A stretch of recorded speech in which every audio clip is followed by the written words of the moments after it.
45% de son activité est réalisée dans le secteur automobile. Le groupe Emitech emploie plus de 500 salariés.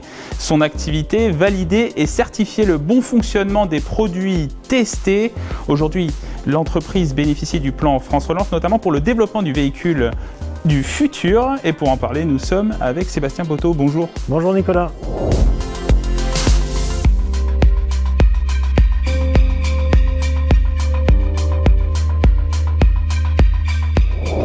Vous êtes le directeur des opérations autour de la mobilité au sein du groupe Emitech.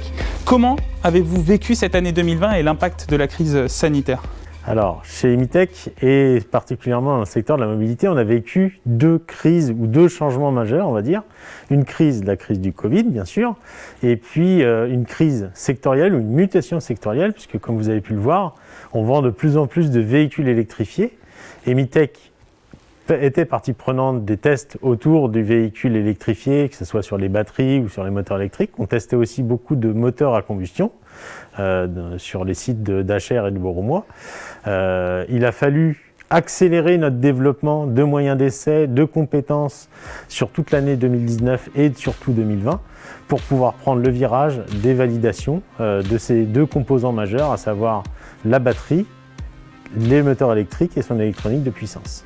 Finalement, c'est une crise qui a eu un impact, je suppose, sur votre activité avec une chute peut-être de votre chiffre d'affaires, oui. Mais en même temps, il y a une opportunité derrière. Exactement, dans toute crise, il y a une opportunité. Alors la baisse du chiffre d'affaires en 2020 a été significative. On faisait à peu près 15%.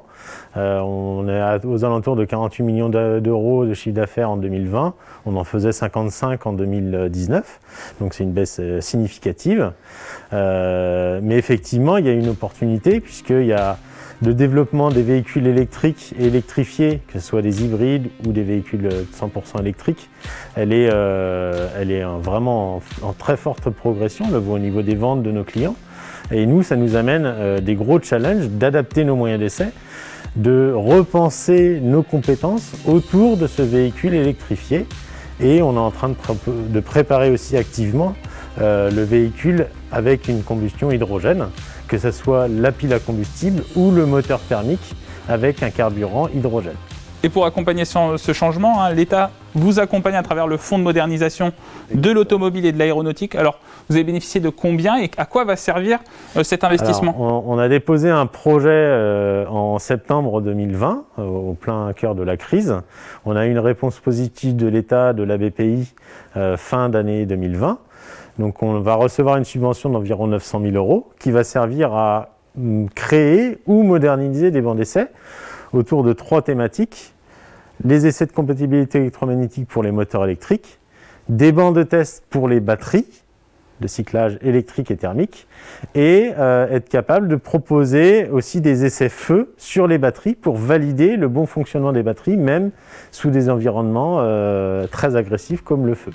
Et cette activité, elle se déroule à Montigny-le-Bretonneux, je crois qu'on va aller le voir, c'est ça ? Exactement. Un des bancs se déroule à Montigny-le-Bretonneux, il est en plein cours de construction et on va aller le voir.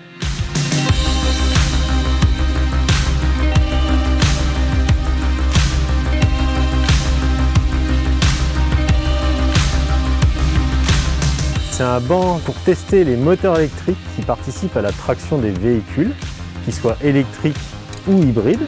Donc c'est la tendance actuelle du marché automobile. Donc qu'est-ce qu'on va faire dans ce banc ? On va venir tester des moteurs électriques et vérifier la compatibilité électromagnétique de ces moteurs. C'est-à-dire, on va vérifier que ces moteurs, en fonctionnement, n'émettent pas trop d'ondes électromagnétiques, ou au moins dans les normes qui sont définies, et qui ne sont pas perturbés par les ondes électromagnétiques qui sont dans la nature quand on passe sous une ligne haute tension, etc. Parce que ça peut perturber leur fonctionnement, c'est ça ? Ça peut perturber leur fonctionnement, donc il y a des normes. C'est une première en France, parce que des bancs comme ça, c'est le premier qui va être construit en France. Donc qu'est-ce qu'il va permettre de faire ?